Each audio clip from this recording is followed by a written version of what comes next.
Hey, welcome to Ron Parker Guitar Lessons. My name is obviously Ron Parker, and today I'd like to go over the second installment of our pentatonic scale discussion. In the first one, we talked about how to build pentatonic scales.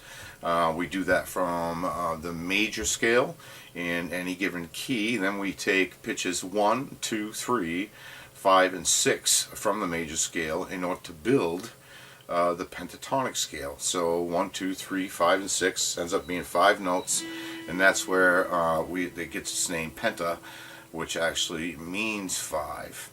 So if we look at that in the key of C major, I'm not going to cover that entire video, but C, D, E, F, G, A, B, and then octave C. And I'm going to take pitches 1, 2, 3, 5, and 6. So here's 1, C, 2 is D, 3 is E, 5 is G, and 6 is A, and then I have octave again. Okay? So there's 1, 2, 3, 4, 5. Those are the 5 pitches of the pentatonic scale in C major. And remember, we can build a new pattern using the same pitch classes starting at different roots, and I talked about that at length in the other video. And so when you do that, you actually end up with a different form or pattern based on the exact same pentatonic scale. So it's the same pitch classes, C, D, E, G, and A in this case, but we start, for instance, on form 2, we would start on the note D, right, instead of the root, which is C. And so you'd end up with a different pattern. So you have these 5 forms. Today I want to focus on the very first form, form 1, which is, in this case, for our example, we're doing C major, so it's going to be the C major pentatonic scale. And that's the one I just pulled out for you. It looks like this. Now in that case, I just played it as a single octave, right? I played it from first octave up to the next C in that octave. Now when we see them written on charts, etc., they often cover the entire neck from a horizontal point of view, right? So how you do that is, if this is C, I go C, D, E, G, A, and then here's my root for the C major scale. It's C again, the octave. Well, if I do the same notes again starting on that C, then I'm still playing the C major pentatonic scale. C, D, E, G, A, and here's C. So the pattern is slightly different, but it's still the C major pentatonic scale. Now if I connect those 2 octaves together, now I have a pattern that resembles what I often see in grids and stuff online, right?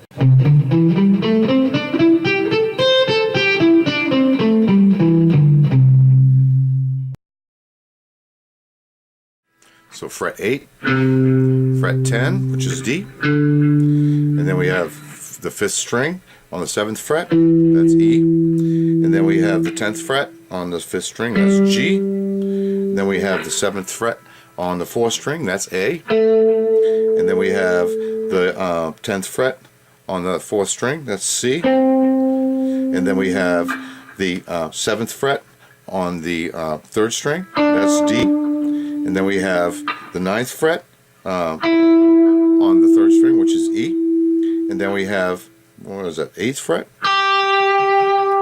on the 2nd string, that's G, 10th fret on the 2nd string, which is A, and here's the octave, C.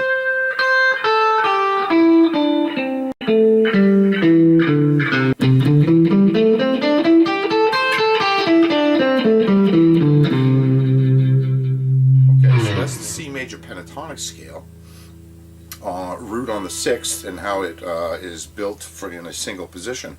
Now if I slide up to fret 20, still on string 6, I can play that at the octave, right? So this is C, this is C, octave C, same as this note. One of the benefits of the guitar is the same exact pitches exist at different locations.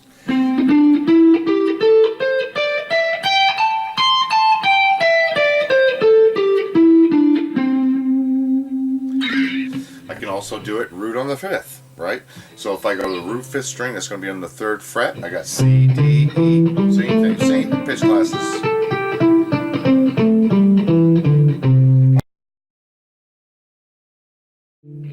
So third, fifth is D, second is A, then we have G, A on the second fret of the third string, and then we have on the third string, fifth fret, C, D, E on the fifth fret, G on the third fret, A on the fifth fret.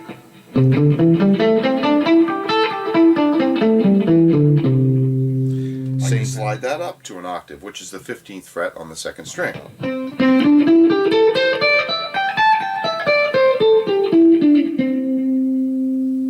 Now, if I do it on the fourth string, I'm at the 10th fret, right? I have C, D, E on the 9th fret of the third string, G on the 12th fret of the third string, then I have A on the 10th fret, second string, C on the 13th fret, second string, and then I have a D on the 10th fret of the first string, and then E on the 12th fret of the first string.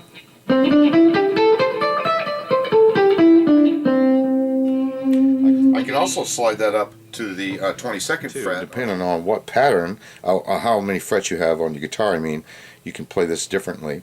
So at fret 22, I can go 22, 24, right?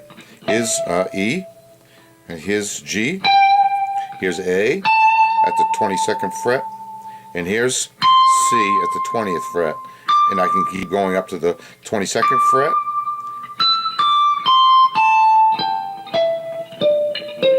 Another way to play the same exact thing is start on the 22nd fret. 22nd fret.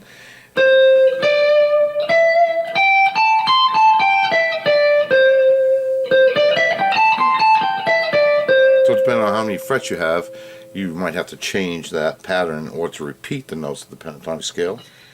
You can also play it on the third string. So I start here at the 5th fret, 5 for C, 7 for D, 5 for E.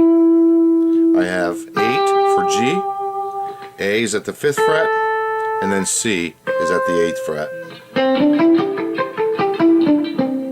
Here I'm going up to the 17th fret to play it again, an octave on the third string. Same exact pattern. Second string, and I start on fret 1, second string. I have a C, D at the 3rd fret, open E, then I have a G at the 3rd fret. Second string, starting at the 13th fret, exact same pattern. And here's C again at the 8th fret on the first string. So C, D, E, D, C. And here it is on the 20th fret.